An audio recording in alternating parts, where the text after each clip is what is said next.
நாம் தமிழர் கட்சி, தமிழக வெற்றிக் கழகம் கூட்டணி அமையுமா? இருவரும் இணைவார்களா? சீமானுடைய பேச்சின் பின்னணி என்னங்கிறத பற்றி நம்ம பார்க்க போகிறோம். தமிழக வெற்றிக் கழக தலைவர் விஜயோட இணைந்து பணியாற்றுறது ரொம்ப கஷ்டம் அப்படின்னு நாம் தமிழர் கட்சியினுடைய தலைமை ஒருங்கிணைப்பாளர் சீமான் தெரிவித்திருக்கார். ஒரே வரியில் அவரோட சேர்ந்து பணியாற்ற முடியாது, அது கஷ்டம் அப்படின்னு சொல்லிட்டாலும் கூட அடுத்தடுத்து அவர் சொல்லக்கூடிய பாயிண்டில் பார்க்கும்போது சில கேள்விகளாக நமக்கு எழ தொடங்குது.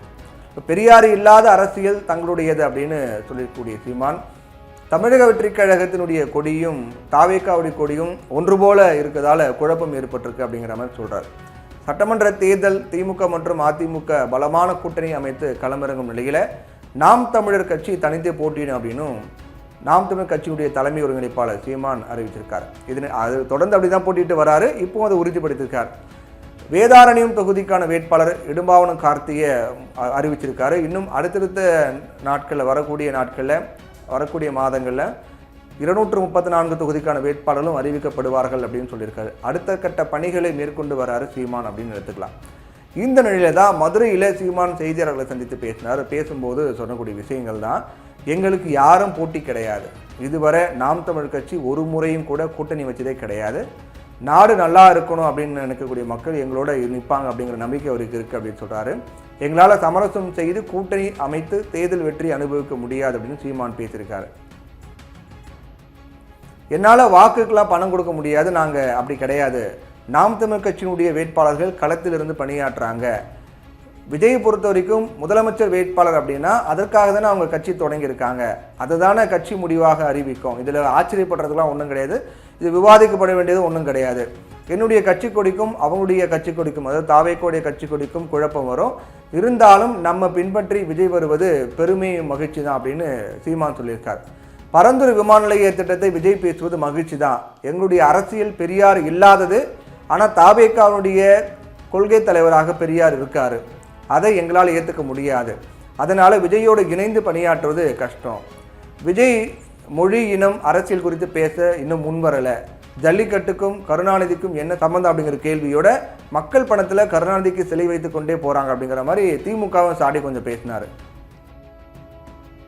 கீழடியில் 2 ஏக்கர் தான் ஒரு இனக்குழு வாழ்ந்திருக்கிறதா, மீதமுள்ள பகுதிகளில் ஏன் தோண்டல் அப்படிங்கிற கேள்வி சீமான் முன் வச்சிருக்காரு. இது மூலமாக சட்டமன்ற தேர்தலில் விஜயுடன் கூட்டணி இல்லை அப்படிங்கிற சீமான் மீண்டும் தெளிவுபடுத்தியிருக்கார் அப்படின்னு தான் பார்க்க வேண்டியிருக்கிறது. இதனால் சட்டமன்ற தேர்தலில் 4 முனை போட்டி அப்படிங்கிறது இப்போ வரைக்கும் உறுதியாக இருக்கிறது. திமுக தலைமையிலான கூட்டணி, அதிமுக தலைமையிலான கூட்டணி, நாம் தமிழ் கட்சி, அதே போன்று தமிழக வெற்றிக் கழகம், 4 முனை போட்டிங்கிறது இப்போ வரைக்கும் உறுதியாக இருக்கு. கடந்த தேர்தலில் 8% அதிக வாக்குகள் பெற்ற நாம் தமிழ் கட்சி ஒரு மாநில கட்சிக்கான அந்தஸ்தை பெற்ற நிலையில் அதை இந்த முறை தக்க வைக்குமா அப்படிங்கிற எதிர்பார்ப்பும் அதிகரிச்சிருக்கு. இப்போ பொதுவாக பல விமர்சனங்களாக முன்வைக்கப்பட்டு வந்தது என்ன அப்படின்னா, அதிமுக, பாஜக, தமிழக வெற்றிக் கழகம், நாம் தமிழ் கட்சி இவங்க எல்லாரும் ஒரே அணியில் சேரணும், திமுக வீழ்த்த வேண்டும் அப்படிங்கிற ஒரு ஒத்தை கருத்துடைய கட்சிகள் ஒன்று சேர வேண்டும் அப்படின்னு எடப்பாடி பழனிசாமி இப்போ வரைக்கும் சொல்லிக்கிட்டு இருக்கார். இதனுடைய இந்த வார்த்தையினுடைய பின்னணியில் அதிமுக, பாஜக இப்போ ஒன்று சேர்ந்திருக்காங்க, கூட்டணி.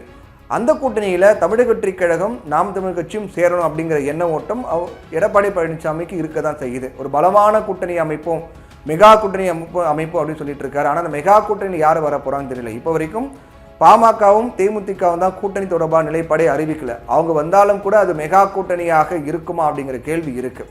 அப்படிப்பட்ட ஒரு சூழ்நிலையில் நாம் தமிழ் கட்சியை பொறுத்தவரையிலும் அதிமுக, பாஜக கூட்டணியோடு இணைவாங்க அப்படிங்கிற ஒரு கருத்தும் சொல்லப்பட்டு வந்தது, விமர்சனம், ஒரு பேச்சு அடிபட்டது. அதே சமயத்தில் விஜயோட தமிழக வெற்றிக் கழகம், நாம் தமிழ் கட்சி இணையும் அப்படிங்கிற மாதிரி சொல்லப்பட்டது. ஏன்னா அரசியல் பொறுத்த வரைக்கும் எதுவுமே உறுதியாக சொல்ல முடியாது, எப்போது எப்படி எது வேண்டுமானால் நடக்கலாம், மாறலாம் அப்படிங்கிறதா கடந்த கால அரசியல் வரலாக இருக்குது. ஆனால் சீமானை பொறுத்த வரைக்கும் உறுதியாக சொல்லியிருக்காரு, 234 தொகுதியிலும் நாங்கள் தனித்து போட்டியிடுவோம், நாங்கள் எங்கள் வேட்பாளர்களை அறிவிப்போம் அப்படின்னு இப்போ வரைக்கும் சொல்லிட்டு இருக்காரு. ஆனால் அதே சமயத்தில் தமிழக வெற்றிக் கழக தலைவர் விஜயும் முதலமைச்சர் வேட்பாளர் விஜய் தான் அப்படின்னு தாவேக்கா அறிவிச்சிருக்காங்க. தாவேக்கா தலைமையில் தான் முதலமைச்சர் வேட்பாளராக விஜய் ஏற்றுக்கொண்டு தாவேக்கா தலைமையில் யார் வேணாலும் கூட்டணிக்கு வரலாம் அப்படின்னு சொல்லியிருக்காங்க. இவங்க இந்த நிலைப்பாடுகள்லாம் தெளிவாக இருந்தாலும், இந்த நிலைப்பாடு தொடர்பாக அவங்களுடைய கருத்துக்களை அவங்க தெரிவிச்சிருந்தாலும் கூட பாஜக தரப்பு என்ன சொல்கிறாங்க, அது எப்படி வேணாலும் எப்போ வேணாலும் மாறலாம், அவங்க எங்கள் கூட வந்தால் நாங்கள் எங்களுக்கு மகிழ்ச்சி தான் அப்படின்னு பாஜக சொல்கிறாங்க. அதிமுக பொறுத்த வரைக்கும் எடப்பாடி பழனிசாமி அதான் சொல்கிறாரு, திமுக எதிர்ப்பு, திமுக வீழ்த்த வேண்டும் அப்படின்னு ஒத்த கருத்துடைய கட்சிகளாக ஒன்று சேரணும் அப்படின்னு எடப்பாடி பழனிசாமி சொல்கிறார். அப்படின் போது இன்னமும் அந்த திரைமறைவில் பேச்சுவார்த்தை போய்கிட்டு இருக்கிறதா, சீமானும் விஜய் இணைய போறாங்களா அப்படிங்கிற கேள்வி இருந்தது. அந்த கேள்விக்கான பதிலை சீமான் ரொம்ப தெளிவாக சொல்லிட்டாரு. விஜய் பெரியாரை மையப்படுத்தி அரசியல் செய்கிறார், நாங்கள் பெரியார் இல்லாத அரசியல் செய்கிறோம் அப்படின்னு சொல்லியிருக்காரு. அப்போ நாம் தமிழ் கட்சி தனித்து போட்டி அப்படிங்கிற ரொம்ப உறுதியாக இருக்காங்க அப்படின்னு இப்போ இங்கே பார்க்கும்போது, இதன் மூலமாக இது பார்க்கும்போது 4 முனை போட்டி தமிழகத்தில் உறுதி அப்படிங்கிறது தெளிவாக தெரிகிறது.